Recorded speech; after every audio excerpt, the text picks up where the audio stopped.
Queensland podcast this week. Scotty has travelled up from Victoria to join us in this fine state. You may or may not hear Scotty in the background. Scotty, are you enjoying the temperature at the moment? Love it, Mel. Absolutely love it. I'm sitting under an air conditioner. Here it comes. Okay, so I get it. I'll have to move. But yeah, my God, it's late at night. It's Wednesday night, and it's still hot. It's light at night, did you say? You're breaking up a little bit. Okay, that must be the internet's melting. It's like late at night and it's still hot. Yes. And I'm just loving it. Yeah, it's great. Excellent. That's what we like to hear. You are on the golden of the two coasts. I'm on the sunshiny. So still a little bit separated. However, we do have an interview later that was less separated, which is pretty cool. The first time we've been able to do that, certainly in Queensland. Yeah. So together again, it's great, isn't it? Yeah, absolutely. But did I mention what episode number we're up to? Or season 4, episode... Oh, see, now you've been keeping track of these things. Are we up to episode 5 of season 4 yet? Yeah, it is. This is our 5th episode back this year. Formerly known as episode 148. And I think I might start referring them to the countdown. So whereas we're counting up as episodes for the year, but really it should be a countdown for how many more episodes we've got you as a co-host. Well, wait a minute. Just slow down, okay? Hold your horses, calm your whatever needs calming. We don't know what my countdown is, and I'm still not entirely sure I'm on board with this whole scenario. So give me, if we're speculating here, what do you think the countdown would be? I think we have got 5 more weeks of Mel Urbacher. 5? Yep. That seems ridiculous. Isn't that how babies work? I'm hoping that's not how this baby works. I've still got like 12 more weeks of cooking. Oh, really? Yeah. So how long are you expecting me to be off for exactly? I don't know. Let's take this conversation off air. That might be a good idea, because I think everybody else is more interested in the parkrun adventures than the adventures of what Mel is gestating in her uterus. Did you have a good week at parkrun last weekend, Scotty? Look, I did. And can I go first again in sharing our adventures? I think you really should this week. Because there was a really momentous thing that happened at Westerfolds Parkrun. I was back at home, and every week there's a celebration within parkrun. You know, as we grow, more and more people start participating, and those that started many years ago have achieved great things. So, for example, some people celebrate milestones, whether they be 10, 50, 250, but only the very few can call themselves Parkrunners of the Month. And on the weekend, my lovely wife was awarded Parkrunner of the Month at Westerfolds Parkrun. Congratulations, Bonnie. That is very exciting. I will confess that I did know this, and I was going to ask you, was there thunder on the weekend, Scotty? Thunder? No. Yeah. There wasn't any thunder. There wasn't any storms or anything like that. You didn't have your thunder stolen by a certain amazing wife who's just doing wonderful things for the parkrun world? Not at all. No. I went to parkrun for the 250th time, but again, the focus should be on my beautiful wife, because here's the thing. She gets lumped with a lot, not only being my beautiful wife and being stuck with me for an extended period of time. Throughout our parkrun journey, I wouldn't say she's been in the shadow, but I've been in the limelight, and I'm always the one getting the attention. I'm always the one giving the event briefing. I've been the event director at a few events, and everybody likes to thank me for whatever I've done to parkrun, but whatever you've done to parkrun. Not for parkrun, to parkrun. Because what you've done has been to parkrun. Yeah. I'm not good with my words, but very few people have showed gratitude and thanks to Ivona, and her role in our parkrun achievements has been immense, and long overdue that it took this long for her to be acknowledged in this way. And I know that's fully because how could they give it to my wife, the partner of me? What do you mean, how could they? I don't. Well, I mean, for a long time I was the event director, so I'm not really going to... okay. It doesn't look good. Probably doesn't. So we had an awesome morning, and I got to run with Ivona around Westerfolds, which we don't do enough. We're either one of us is running, the other's walking, running with Kasha, or we're separated, one of us running somewhere else and the other's at a different park run. But also my mum and my sister came back. They've moved to the other side of the city now after being on the same side of the city as us for many years, where we did start park running together regularly. So that was nice. So it was a good big family event. It was, with my other family, with my parkrun family at Westerfolds. It's good to be home. That's the theme this week. That's the theme. My congratulations to Vonnie are 100% genuine because, yes, I agree with you. And I've said it many times before, I believe, that I think the partners of the people who are the event directors and on the core team and things like that are often the unsung heroes, and they do a lot of work behind the scenes that people don't see and it doesn't get credited or recognized.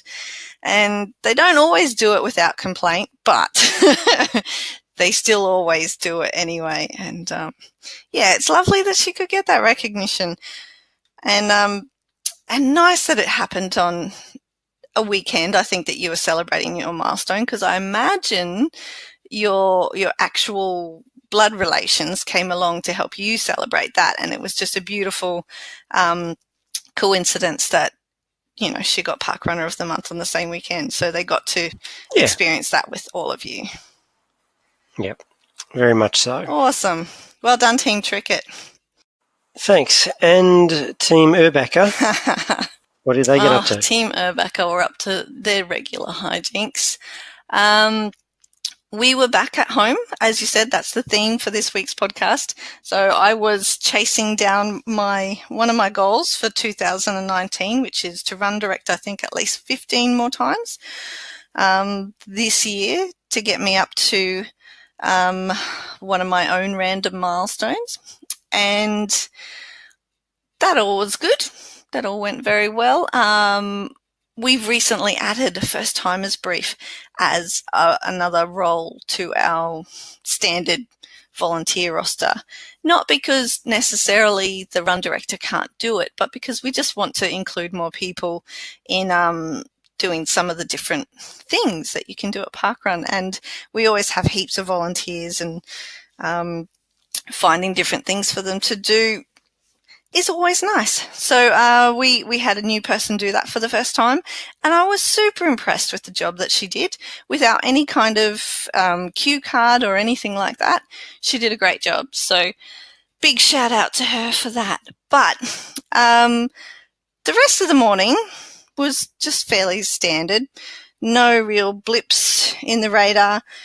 Didn't lose any tokens that I was aware of, or at least not that I thought we'd lost. And then we get home and I sit down and I've done the results, and that's all away. I've uploaded the photos. Everything's good.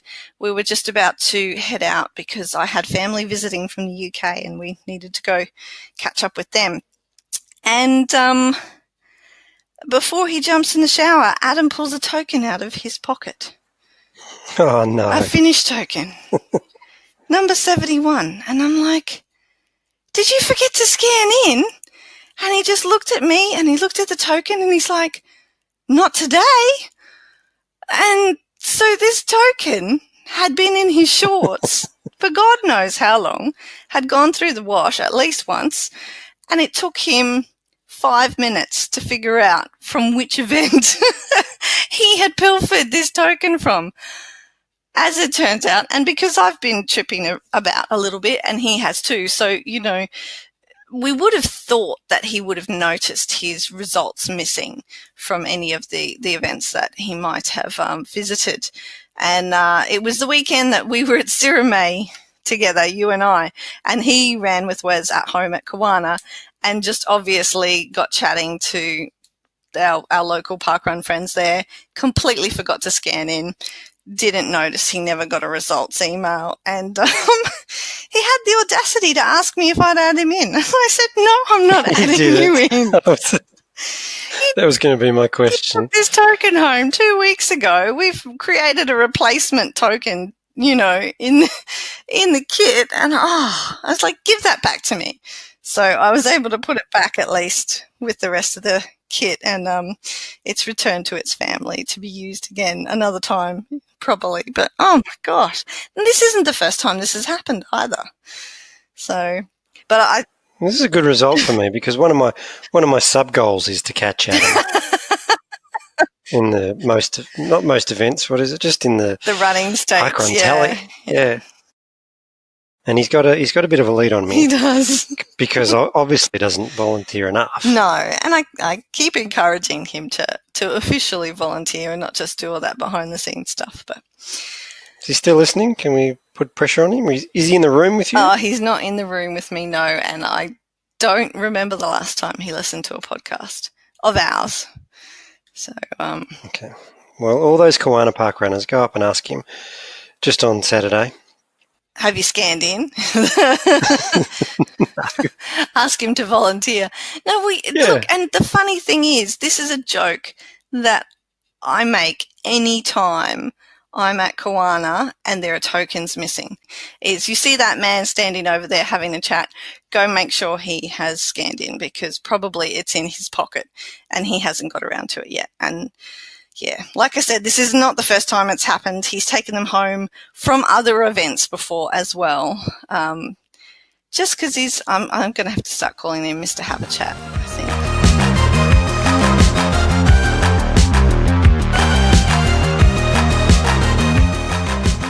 I always say parkrun is massive. Parkrun is global. And the man that sits at the top of that is Mr. Nick Pearson. Aussie Nick. Welcome to the Parkrun Adventurers, Nick. Oh, thanks. Appreciate it, yeah. Personal invite. Well, 12,000 miles to come and do the podcast. And this is our first fireside chat. We've never actually interviewed anyone in person. Correct me if I'm wrong, Mel. You're wrong. We had the Parkrun Adventurers listeners meet up last year. That was different. So you're here in Australia. You've emigrated. Yeah. How's it going so far? Yeah, I'm 3 or 4 days in, and I'm emigrating back in a couple of days. You're hoping to get out? No, I think I'll stay. I think I'll stay via a couple of stops on the way back, but I think I'll stay. What won you over? Was it the Lamingtons or the snakes? Well, I mean, snakes were another myth we know, so I've not seen a snake. All elements of it. I like the sharks. I like the tigers. Yeah, all your wildlife. Yeah, tigers, we don't have those here. I don't know, Scotty said you did. I've seen as many tigers as I've seen snakes, so. Oh, okay. But you are Global CEO. That's correct. Fancy title for an important job. You've got the pressure of keeping this ship afloat. Yeah. Do you feel that every day? Yeah, can you tell? Yeah, I can. Yeah. Yeah, you're right. It's a fancy title, and it's actually not one that I'm massively comfortable with. I don't think parkrun reflects fancy titles and kind of big corporate hierarchies, but at the same time, it is really important for us to be able to walk into rooms with government ministers and be able to present ourselves as equal in those conversations, and so it's almost an unfortunate necessity. But yeah, it's a fancy title. It's a huge job. It's a incredible privilege to be able to do it, and I love it. And what do you have to do to become such a honcho of hugeness as that? Like, what I always tell people, my job at Parkrun, was the longest interview ever. It was 5.5 years of volunteering and all that sort of thing without any expectation of it turning into a day job. But what goes into the CV of the CEO? Yeah, I mean, it's... So I guess 25 years of work of learning lots of different things and kind of moving up from position to position in organisations and ending up doing relatively senior jobs, and then having relatively senior jobs means that when other senior jobs come up, people potentially come and talk to you about them. So that was it. It wasn't, I'd known Paul for a long time.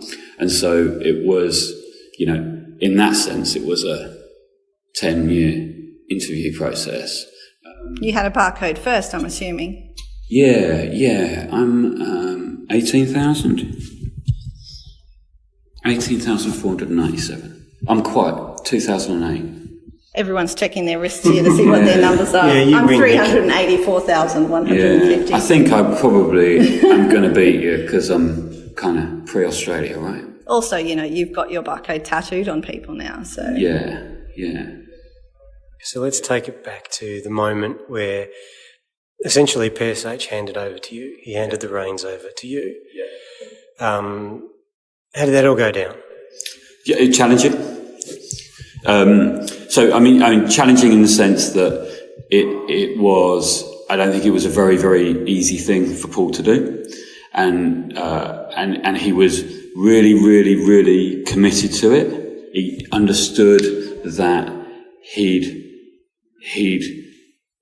travelled as far as he felt he could travel, and that it had got so big and significant and responsible that he felt it needed skills that he didn't have.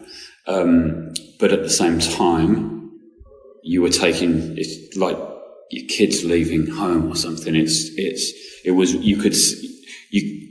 For 6 months we worked together in a handover capacity, and there were times where he found it really, really difficult. And there were times where we had some pretty tough and challenging conversations because, only one person can do it. You can't have two people in charge, and it needed to be one of us.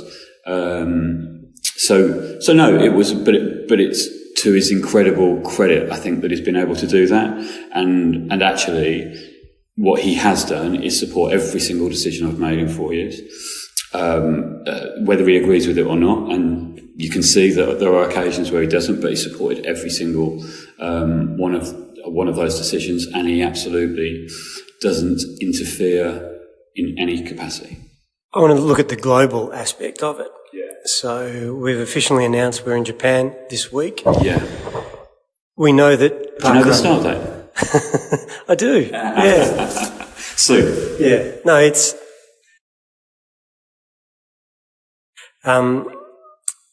we know that parkrun is massive in the UK. Yeah. That's where most of our parkrunners are. But your role is global. So how's your view on the global expansion or the global growth of parkrun? Or is your focus still primarily UK, and we'll all learn from what the UK do? No, not necessarily. But I do think that our priority is the sustainability of the 1,800 events that exist today. And so what has been achieved and maintaining and supporting what's been achieved is much more important than creating empires and building bigger and bigger kingdoms. So every expansion strand will be considered based upon its merits and the challenges it puts on the existing infrastructure of the organisation. So Japan is fascinating because, and we ended up in quite a good position to be able to dictate the terms of us starting in Japan, because we don't need to start in Japan. It's not part of a formal plan. It's not, we're not set against objectives and KPIs that say be in this place or be in this place or be in this place. So when we started conversations with interested parties and stakeholders in Japan, we were able to say, look, we think it would work, but these are the conditions by which we would commit to working in Japan. We definitely need some help with permissions, which is often the biggest initial challenge.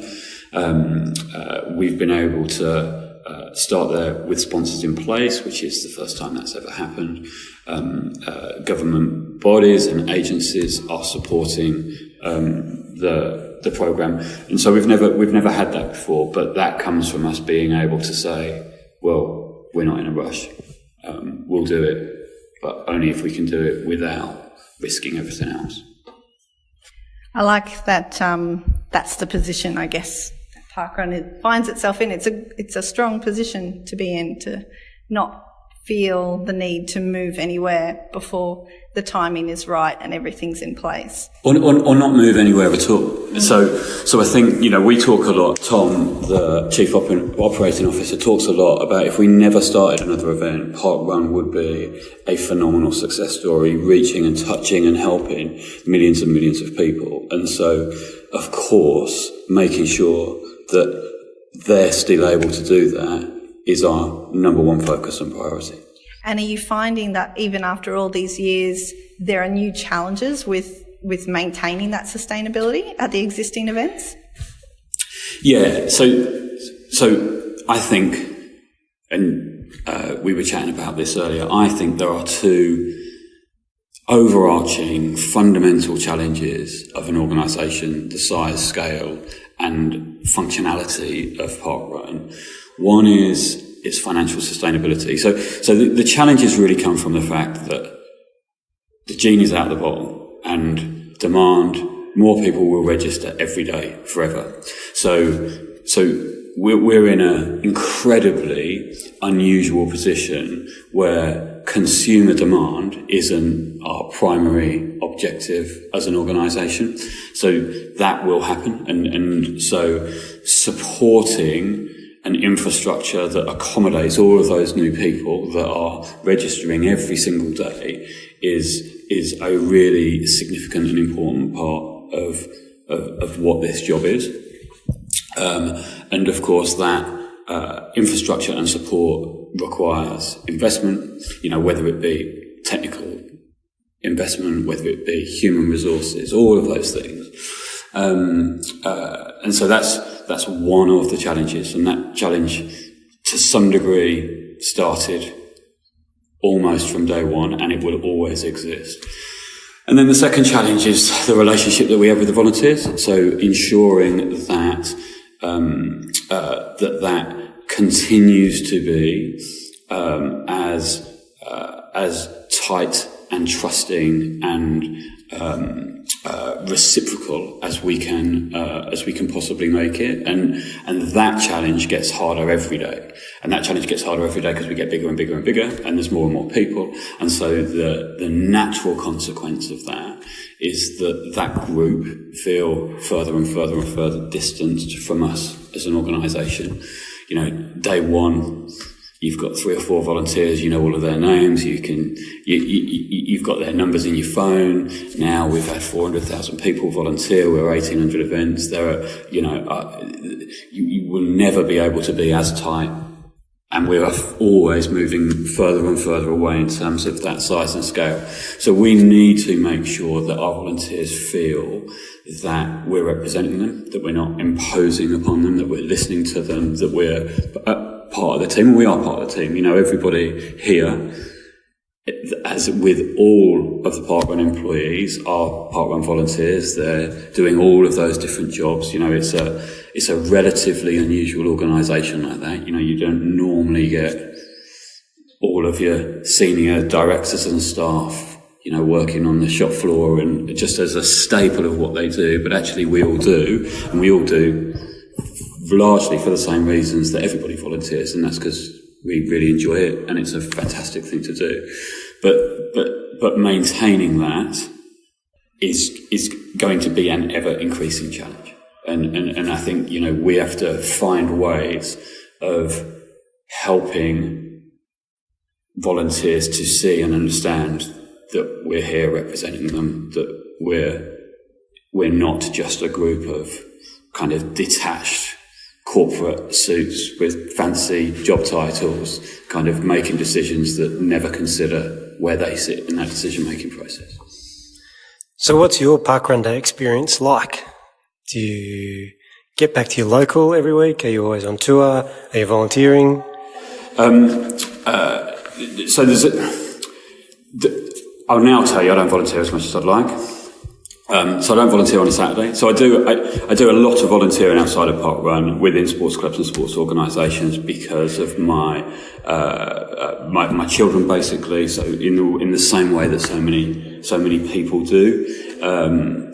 So what does my parkrun weekend look like? My parkrun weekend looks like I'll normally run on a Saturday, and I do a combination of both. It depends.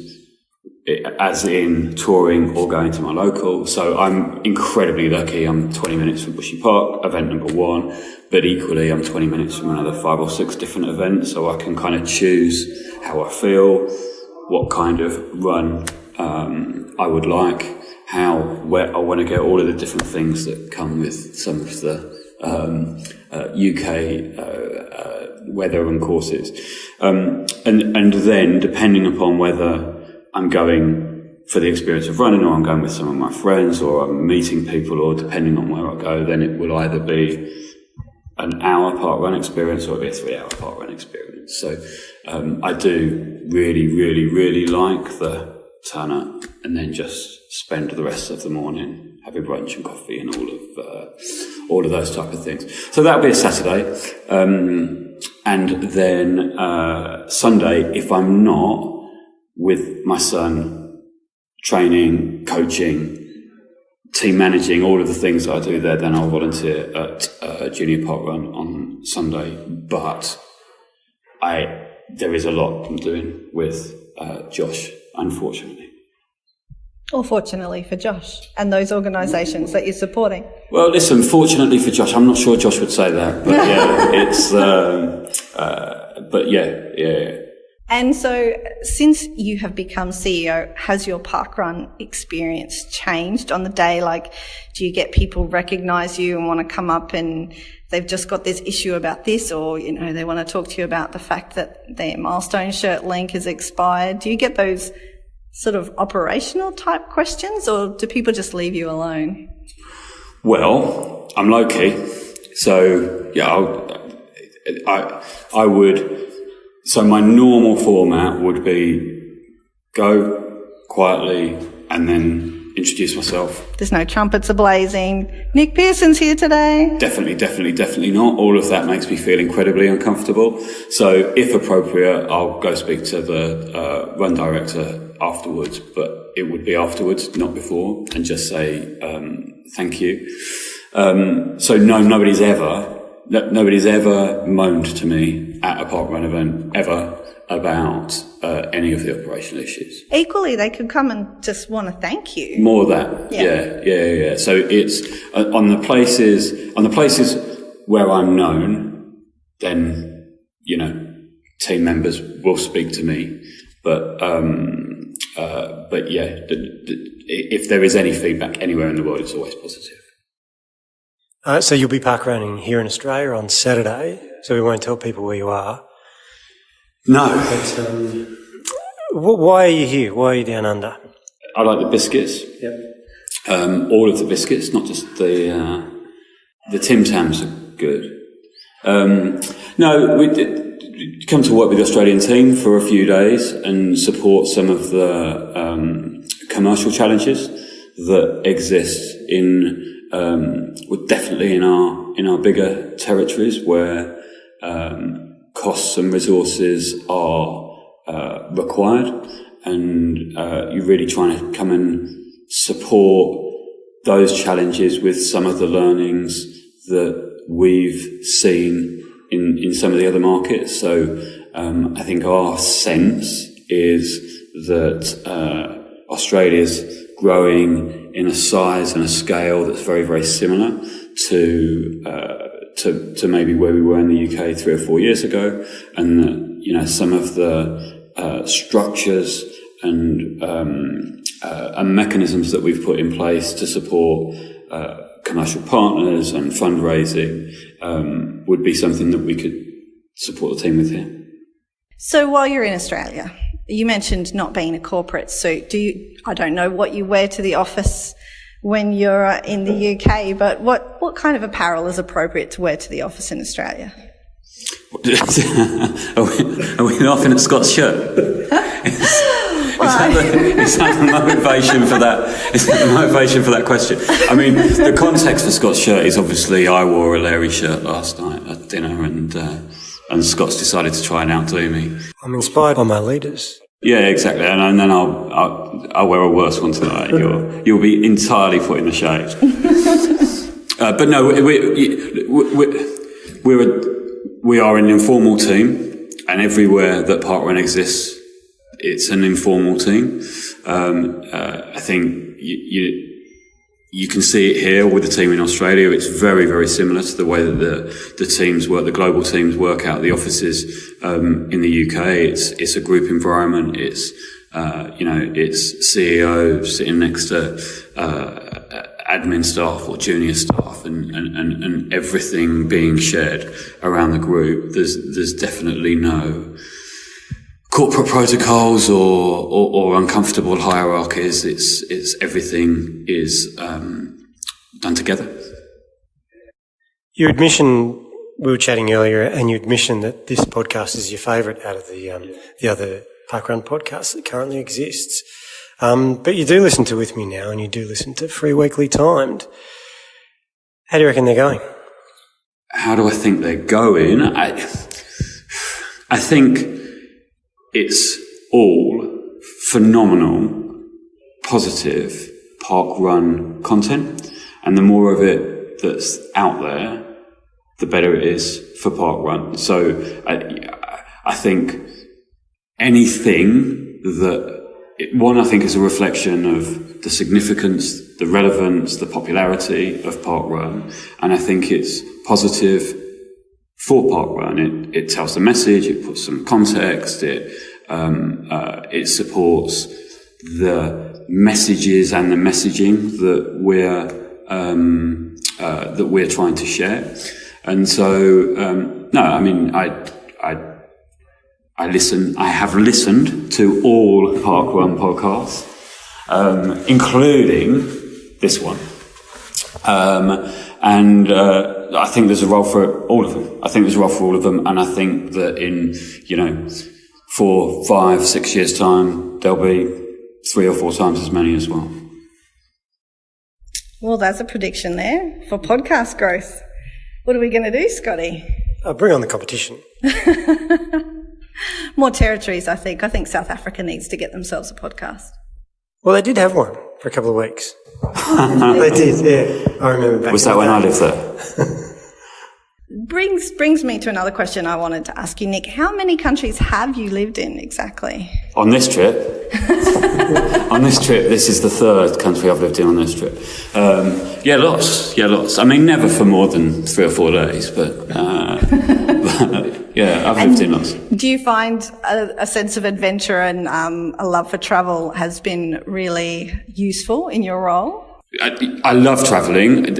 These trips can be really challenging. So obviously I came over for Australian conference in September, and we had a great time. It was a very, very short trip. And so, but you had to stay in a tent. Yeah, and that's my favourite type of accommodation. Parkrun work trips can be really difficult. So, long haul flights for 2 or 3 days and then turning around and going back is exhausting. So, we have designed this trip to try and make it a little bit longer. So it can be slightly less onerous than they traditionally are. But yeah, I have got used to flying, put it that way. I mean, we kind of, Europeans struggle with anything over 3 or 4 hours because European flights 3 or 4 hours. And I'd not been to Australia until I came conference in September. And that was all because I just was petrified of the flight. I just couldn't face the long, and that's not even travelling with small children. That's just travelling on your own. Yep, you're right. And I understood travelling with small children even less. So, that was I remember taking Josh on his first trip, 2.5 hours to Portugal, and it was traumatic, just even thinking about it. So, hats off to everybody that manages that with small children. But, we're just not used to it. And actually, we had a trip out to San Francisco, and Tim came to San Francisco, and I just thought for him, it was just such a casual thing. I thought it was 3 or 4 hours or something. For us, it was this massive 12-hour trauma. And then Tim, it was absolutely, but it was the same flight. Once you get used to it, you get used to it. We just had not got used to it. And so, I'm better at it now. Now, I know you guys aren't fond of attending inaugurals and things like that in the UK for fear that they're going to be massive and you don't want to place the pressure on the event teams. We haven't really followed too much of that suit here in Australia yet. Will you be travelling over for a Japanese parkrun at any time in the future? I'll be at the launch, yeah. When Scott tells me the launch date, I'll be at that launch. Yeah, we will be, and we will be. So Paul's coming, Tom's coming, from the global team, and then there's obviously a group of the Australian team travelling out to the launch, and there is that for a lot of that is about courtesy and respect, and appreciating the Japanese culture and the support that we've had from stakeholders and organisations in getting that up and going. And so we wouldn't normally, but it feels appropriate this time. Okay, Nick, leave us with the tease. We haven't touched on Contra at all, but everyone's keen to hear about Apricot. Is Apricot coming back? When is it coming back? Can you share any plans with what we're doing there? Is everybody keen to hear about Apricot? Is it big here? It's a good question. Is it going to be in singlets? That's the big question here. Yeah, we bought singlets. So will it? So it, I understand, is back again in April next month in stock. So it's a long story, but basically we broke with the partner. We had to find a new partner. We had to do lots of sourcing and all of the stuff that sits around getting product back out there. So we've got a new product. Colour is apricot, but it's a really nice banana shade of apricot. Yeah, bad lighting. That's our head of comms unable to take a decent picture. But so it's back. The first launch will just be short sleeve t-shirts, but there will be an extended range coming once that's launched. Yeah. Well, thank you very much for joining us it's not a virtual office today. There are actually chairs and I can see faces, and it's nice to be able to take body language cues during an interview. How was my body language? Well, I'm quite close now. Cross-legged, cross-armed. I think you want to wrap up. So this is where I'm heading with thanking you for joining us on the podcast. Hey, my pleasure. Anytime I'll pop over.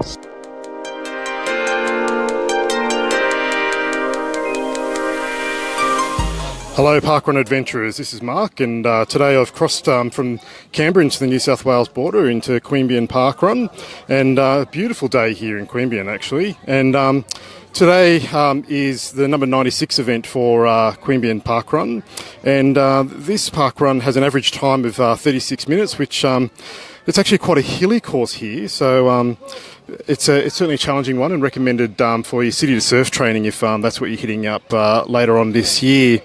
And I'm here with Run Direct Vanessa. Good morning, Vanessa. Morning, Mark. How are you?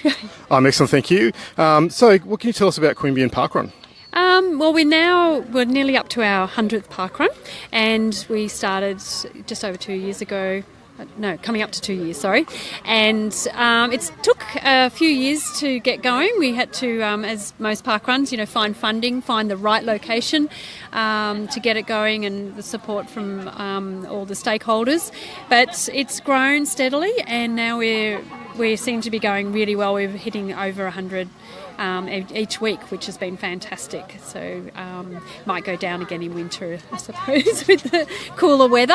But Queanbeyan Parkrun's special because we're one of the hilliest courses in this region. I think we are the hilliest course, and I think we were ranked recently as about the 10th or 11th hilliest course for parkruns around Australia. So we're well known for our hills.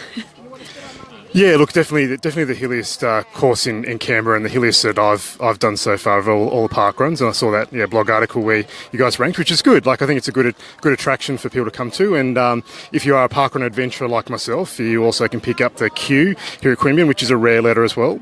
So, Vanessa, is there any memorable occasions in the near 2 years for you at here Queanbeyan? I think there's sort of each day is memorable here, but what I'm really finding very memorable is that the connections that are being formed in the community, where families are meeting each week, they're encouraging each other, they're forming extra running groups on Sundays and going out and joining each other, or they're helping each other with pram pushing, or meeting up later in the week as parents with their kids. So for me, that's been the most memorable thing, is the community connections that have been made here that I haven't seen before around a sporting event in Queanbeyan. So, and I think for Queanbeyan, this is the only sporting event we've had that's free and running focused as well for a very, very long time. So, yeah. Yeah, certainly lots of high fives out on the course today, which was really good from all the little kids. Certainly helped inspire our two little kids as well. For our listeners, can you describe the course for us, other than the hilly factor? How would you describe the course? So the course it's along the Queanbeyan River, so it's quite picturesque. And we run out and we go up and down a little bit and up, and a little bit of a flat and up. And then we come back and come down those little ups, and then we do it again. So it's a 2 out and back twice course, and it's a very picturesque. So it is what I can say, and highlights the lovely Queanbeyan River. Yeah, it's great to run along the river and see the old railway bridge at the top as well. It's it's a very picturesque course. Really enjoyed it.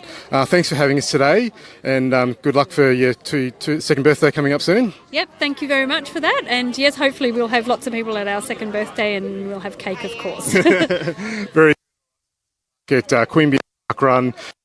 Like I said, if you are chasing the alphabet for the Parkrun challenges, you can come get a queue here at Queanbeyan, and we'll talk to you next time on Parkrun Adventurers. Okay, we're at the, where are we? Greenbank Parkrun. We've just completed it, and I'm with the two event directors, who are... Chrissy. Stuart. Okay, and tell me, how long has Greenbank been going for? Since August 2017. Yep. Second season though, celebrating with all the locals today. Okay, and you've had a few changes here. Yeah, we have. Thanks to Laurie Smith and the Logan City Council, we've actually gone from a complete grass course to a fully paved course, which is accurately engineered, measured to the 100th mil or something, they've told us.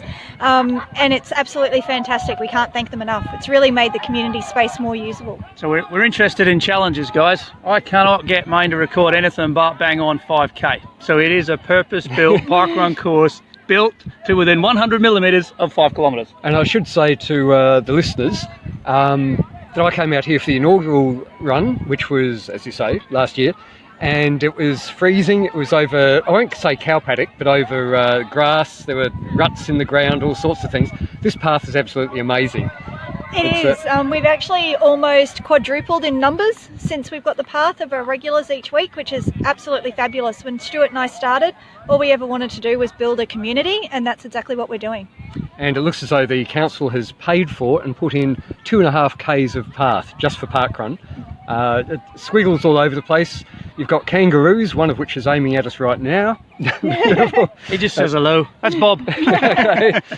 So how many people do you normally get on the runs? We had 141 last week. So as Chrissy said, we are increasing. Every week we seem to be increasing. Last week was 141. I think today being our first pacer week has definitely brought out a lot of people and PBs. I'm not sure where we're at, but I'd say we're going to beat the 141. Ultimately, Chrissy and I developed this parkrun with the hope we could achieve 50 people a week.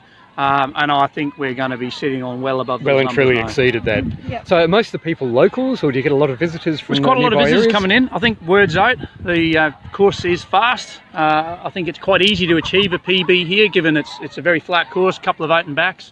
A very slight incline is the hill, so it's a rolling track. As word gets out, we're looking forward to some people coming in. Currently the course record's 15:45. Which is roughly 2 minutes further than anybody else that's ever been anywhere close to it. So it's quite a good record to target. No, it's very good. So what got both of you two into parkrun? I think we both attended our own parkruns anyway, so we were always out touristing. But I've got 3 young kids. Chrissy's got young kids as well, and it is a healthy lifestyle to live. If you can get your community involved in something and taking the kids out, not only participating in the fitness for the event, but also understanding what volunteering is, and being part of a small community. We're here, but it's part of a larger community, isn't it? Very much so. And Chrissy, what got you into it? It's same reasons. I had small kids. My eldest child loves cross country, and we originally started at Augustine Heights because it forms part of their cross country course for school. And then winter hit, and it was like nobody wanted to get out of bed, so we needed something closer. So I put a call out on a community page to see if anybody was interested. Stuart put his hand up to help, and now we're here. And it's worked perfectly. It's brilliant. And also on behalf of everyone else here, thank you very much. Thank you so much for coming. Thanks for touristing, Thank guys. you. Come and challenge us. Okay, and I'm now with Dan, the motivator. Dan. So Dan, you were doing the 20-minute pacing today. I was, yes. Well done. How often do you do pacing at parkruns? Oh, pretty much every week. Where there's a spot still required, I'm capable of pacing anything from 20 to 40. So, basically every week. I'm volunteer rich, let's say. This is my 78th volunteer today. Oh, beautiful. I've seen you at a few other parkruns, so you must get around a bit. I do, mostly around Logan's parkruns though. That's where I earned the name Dan the Motivator, at Logan River Parkrun's first birthday. Celebrated by the event director then, Sarah Logan. So yeah, it was a great thing. Okay, and I seem to recall you seem to have a reasonable sort of voice. Well, yeah, I can be loud. That's again where I got the name, I suppose. Very much so. If there's I'm calling out the time, or if there's a briefing that's being had, I'll definitely announce the briefing and keep everyone quiet during it. But loud is my thing. Okay, and what got you into parkrun? Actually, it was a girlfriend of mine at the time was on a weight loss journey and had found parkrun as a assistant to her weight loss journey, and I opted to try to motivate and assist her. So I said, register me, and she did that. But basically, she from my very first parkrun, she wasn't keen on my motivation, which is why it ended up becoming everyone else's motivation instead. So I have to be grateful, and so should everyone else be grateful to her for that. Oh, excellent. And do you do other runs besides the 5Ks on parkrun? Oh, absolutely. On January the 5th of this year, I finished running 4,262.2 kilometres in 72 days. I'd started on October 26 last year. I ran that. There was a virtual run from here to Perth, raising money for motor neurone disease. I raised over $5,000. Oh, congratulations. Thanks, mate. Thank you. And tomorrow I'm actually running in the International Women's Day Fun Run at South Bank, and I'll be wearing my backpack pressure sprayer to cool everyone down. That weighs about 22 kilos full. And I should say, at the end of today's run, Dan put his water pack on, and he's been spraying people as they come over the line. It's a good way of cooling down. Today is unusual. We've actually had rain in Brisbane, but I've seen you wearing that in other places, and it's much appreciated. Thanks, mate. There's a little bit of weight in it, but that's all right. I'd like to see you running in it. Yeah, no, tomorrow I'll run the whole 10K event wearing it. Yeah, so I have 20 kilos on my back while I run. One of the ladies that I coach is going to be doing her 10K event PB. We did a practice run the other day, and she's done a 10K distance PB already, but that was outside of event. But yeah, tomorrow will be her new event 10K PB, so of sub 75.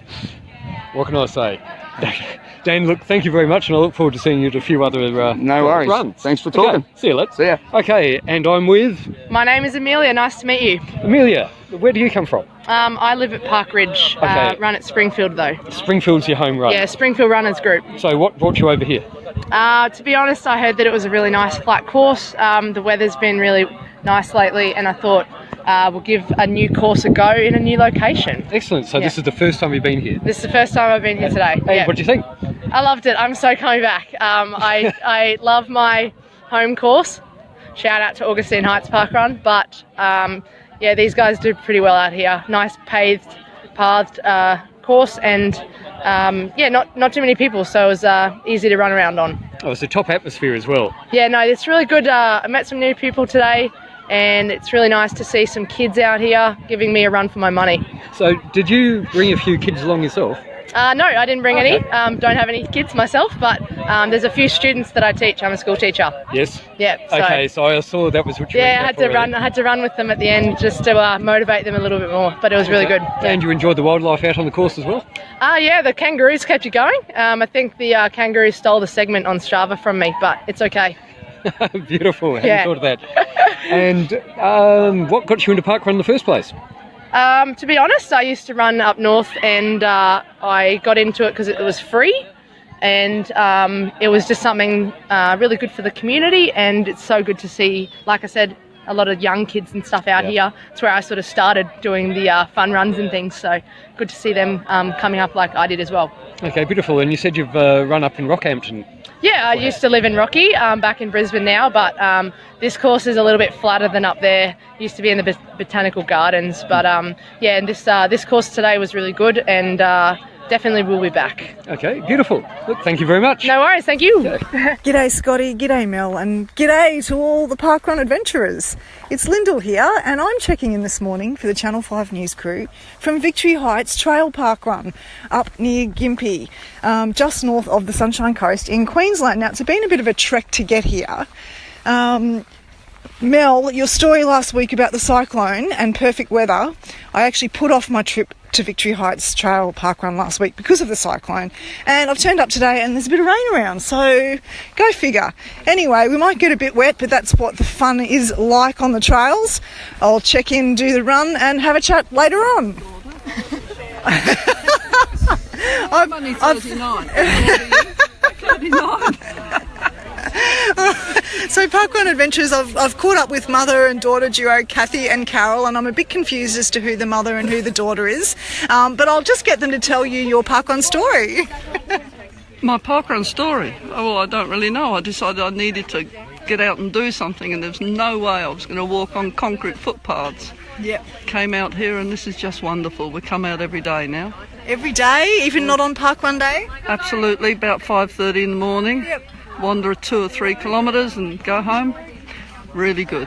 Excellent. And how about you? Yep, same. So I just wanted to get out and do something, and always thought running was stupid.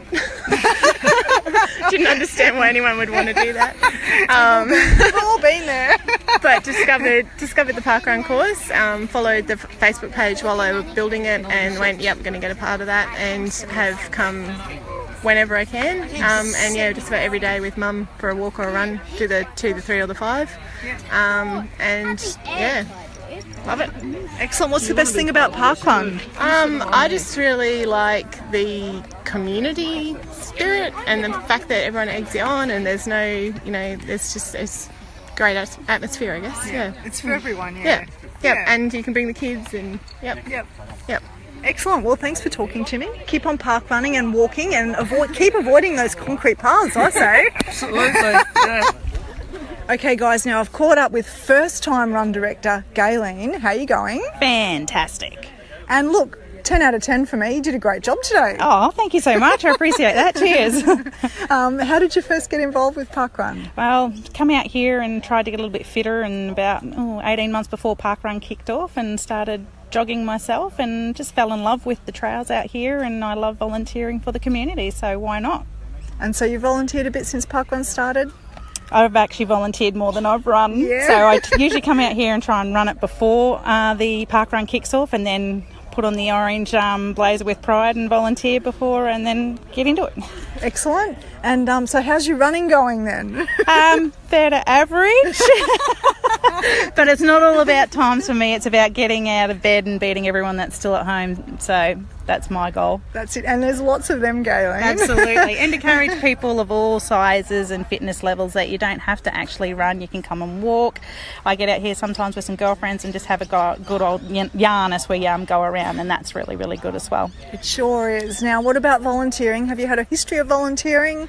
Yes, I've always volunteered, whether it be with show societies or with the elderly and doing music therapy, you name it. I don't mind getting out there. Communities, it's such a beautiful community, so it's good to see other people also trying to support it. Yeah, that's great. Well, thank you so much. As I said, 10 out of 10. You've done a great job today. Thank you. And here's to many more successful parkruns here Absolutely. at Victory Heights Trail. Woohoo! All right, now I've caught up with a couple of Victory Heights Trail Parkrun junior parkruns. Cheyenne's talking to me and she's here with her brother Mason. Now Mason did his 10 this week and I understand you did your 10 a couple of weeks ago, Cheyenne. Yes. And how is that? How do you like parkrun?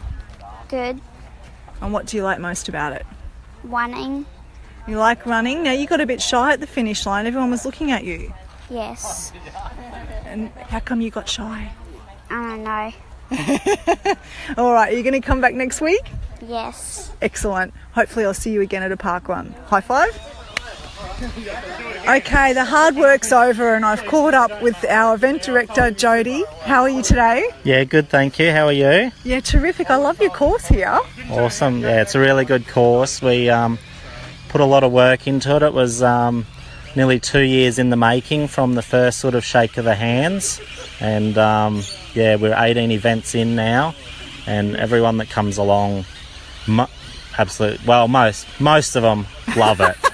Yeah. If there's anything they don't like, they like, that's really hard, but it's not. So. Yep. You can't please everybody all the time, Jody. No, that's right. No, but we try to. Like, we've set it up to make it, you know, inclusive and well marked and sort of fun at the finish line, and do a good little spiel at the briefing and just get a few laughs going, so it's not so serious, and just get everyone sort of a bit upbeat before they head out on their way to whatever's in front of them. To pain and glory. Yeah, pain and glory.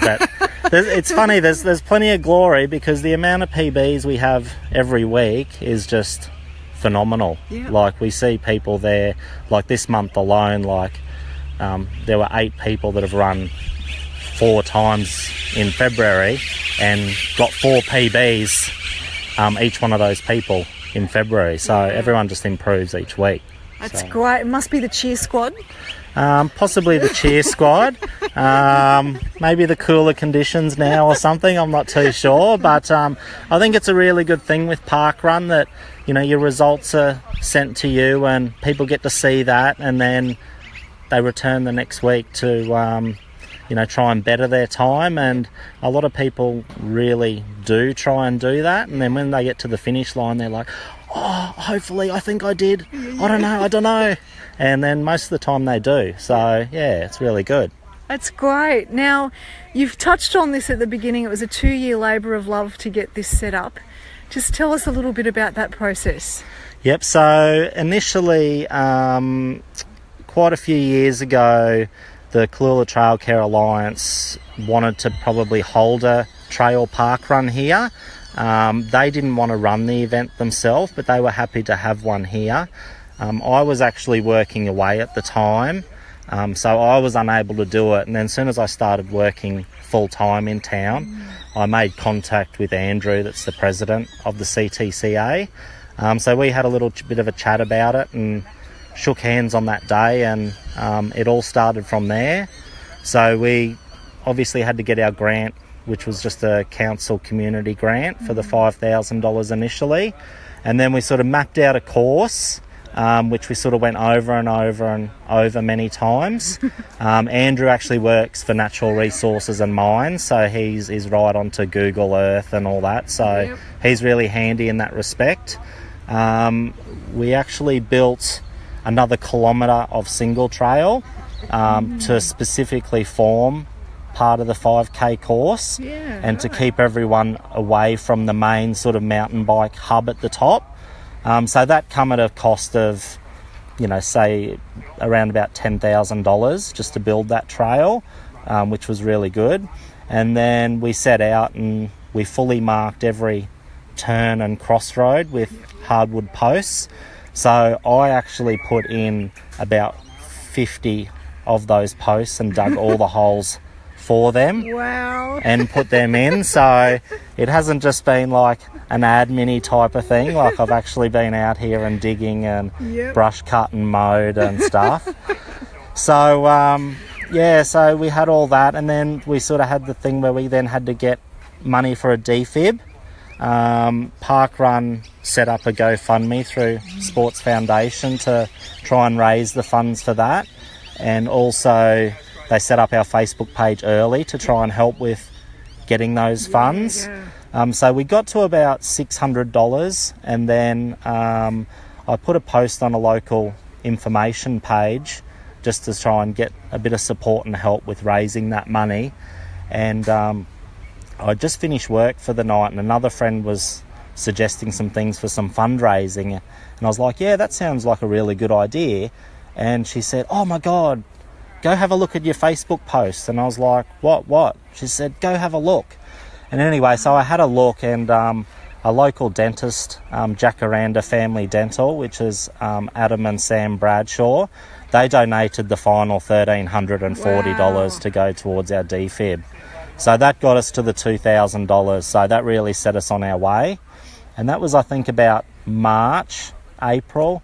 So we were sort of keen for about a June, July launch. But then things just sort of happened again. And then we were sort of ready to have our trial run. And we had a massive hailstorm come through and sort of obliterated everything. We had about 80 or 90 incidents around the whole trail network where trees or branches were down, and a whole heap of erosion from the rain. So then we had to get the earthworks people in to fix all that. So that put us 2 weeks behind, and then we finally sort of had our first trial run, which was only about 15 people because it was just low key and under the radar. Our second trial we had, I can't remember, maybe about 70 people, I'm not too sure. And then we finally had our launch, and we had 124 or something like that for our launch. It was really good. And we sort of had a few quiet weeks, but that was the Christmas formal type of time of year. And then once New Year come along, it just sort of kicked off from there. And 2 weeks ago we smashed our attendance record. So a little trail run in a little country town had 199 walkers and runners come. So close to the 200. I know. And so many people were like, oh, I was going to come, so you would have got over the 200. Can you count my dog? Yeah, that's right, Can I go again? I'll go again. Yeah. So sort of that 2 year labour of love and hard work, and that I think every week you see everyone happy and excited and loving it, and it just makes it all worthwhile. And when I get to this time on a Saturday, which is after the event, I sort of feel a bit of a void, because then I'm just waiting for the next week. So it's all sort of over in a couple of hours, and then you're just looking forward to the next week and seeing everyone turn up again. So but usually I'm sort of the run director, but I've put other people in the position. I've done the timekeeper, and today I did barcode scanning, which was actually really good to say g'day to their name when you see their barcode. So it's nice to sort of put a name to a face instead of just, oh, hey, how you going? How are you? Because they all know your name, but you don't know their name. So, but no, I'm really happy with how it turned out here, and I think it's a really good event for Gympie.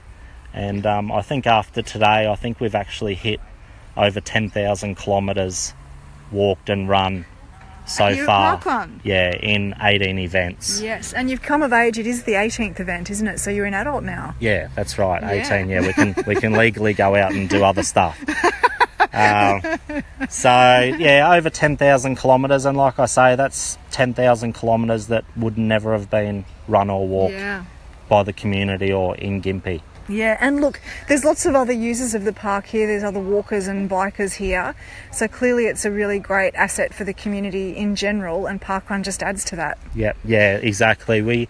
It was primarily a mountain bike trail, and obviously with the launch of parkrun, we also put in a 2-kilometre circuit, and we've got a 3-kilometre circuit as well. So that is really highly utilised Monday to Sunday by just general users, and because it is fully marked, people can come out at any stage and do that. And it's really funny because the amount of pedestrian traffic is far greater than mountain bikes now. So it also, with parkrun, really helps us with getting grants to build new trail and improve the facility. And I think especially for smaller sort of towns, to have something like this is just fantastic. Especially when, like a lot of team sports and stuff like that can become out of reach and expensive for people to do. Sure. And with parkrun being free, and all they've got to do is bring a barcode and walk or run the 5K. Volunteer every now and then. Volunteer every now and again, and everyone's getting fitter, and it doesn't cost them anything. So, and it's being on every week all year is fantastic. And touch wood, we haven't had to cancel an event yet. So even with Cyclone Oma last week, which was a non-event. Yeah, it was totally a non-event. It was worse weather today. I know it was. Anyway, and look, just in talking to a couple of the park runners, they said that it's really bringing a community together here in Gympie as well. So what a great achievement for you, Jodie, and for parkrun in general. Thank you so much for having me here today and for all you've done for this community in setting up a parkrun. It's wonderful. Awesome. Thank you so much, Lyndell. And I'm really stoked that I was able to do it. And it takes a little bit of commitment, but once everything's set in place, everything works itself out. And I was quite fortunate that we sort of started running here probably about a year and a half ago, every Saturday morning anyhow. So a lot of those people that would come running on a Saturday morning, they're sort of part of like a core group now. So I don't really have to struggle to get volunteers each week. Someone will pitch in. Someone will pitch in. So that was a really good idea as well. But no, I'm really proud of what we've achieved here, and can't wait to be back next week. Awesome. Well, hopefully I'll be back here sometime again soon too. Yeah, love to have you here. Yeah, thanks, Jodie. No worries. Thank you very much. A trifecta of roving reports this week, and it's obvious who they were, but in case you weren't paying attention, Mark was at Queanbeyan. Mossy, now I'm calling him Mossy. Mel, do you think that's okay? I don't feel comfortable calling him David. I feel too formal. No, that's okay. You can call him Mossy if you want. Yep. He was at Greenbank, and Lyndell was at Victory Heights. Now, we've got a few anniversaries this week, but we don't have any launches. So a couple in New South Wales, we've got Albury, Wodonga and Parramatta celebrating.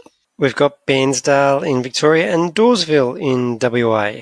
Albury Wodonga, it's listed as New South Wales, but the Wodonga's in Victoria. Yeah, I know, but they start and finish in Albury. Yeah. So, they've got enough time to jump into Victoria, say, how's your mother, turn around and go back again. I just wanted to point out that it's half Victorian. Hey, look, on the calendar it says New South Wales, and who publishes the calendar, Scotty? At Parkrun Australia. Okay, well, maybe you need to write those guys a letter and say, next year, let's put NSW/VIC against Albury Wodonga. I tell you what, they need more feedback like that. Oh, I'm sure they would love it. Let's go back in time again, Mel. We're catching up. We've got a couple of weeks left to go, but we did really have a very long time off, didn't we, Scott? We did, didn't we? It feels like a long time ago that we had a break. I'm almost ready for another, but let's go back to the 19th of January. Well, I'm going to jump in here this time, Scotty, and I'm going to go first and then I'll ask you where you were, because I just had a pretty quiet one. I was at home run directing once again, trying to work on my goal for the year, and because I need to do more than one a month, to get 15 run directs in this year. And that could be quite, what's the word, ambitious when a new little person comes along and may or may not allow me to volunteer as much as I'd like in the early months. So we'll see how that goes. But yes, I just had a quiet one at Queanbeyan on the 19th. And while it was still on the beach course, second last week of the beach course. So it was a good morning nonetheless. But where were you on the 19th of January, Scotty? Look, I was back at Gardeners Creek for their anniversary. And again, a little bit of a quiet one, despite it being anniversary. And one thing I did do on this particular day is I did my first timers briefing. This is a new role. Is it a new role? It's not a very common role, but we'd like to see it used a bit more. It's not a new role. Yeah, it's just another opportunity for people to volunteer and still get a run in as well, but also, enjoy the benefits of giving something back to the parkrun community. Yeah, I like the idea of it, because historically, where my events have been, we have had a first-timers briefing, and it's been conducted by the run director on the morning.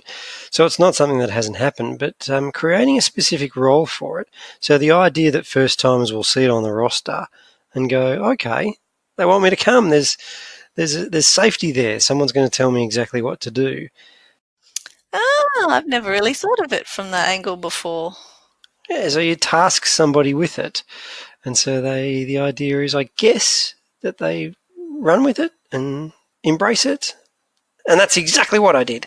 I love the first timers briefing, because you can say the same thing that you've said 100 times before, and they laugh at the same jokes because they've never heard them before. Yes, and I do use the same jokes. Yeah, unashamedly. And I feel you've got a real captive audience, because they are actually interested in what you're saying. They haven't, like I said, they haven't heard it before. And look, I don't know how you do your first timers brief, Scotty, but I make people move.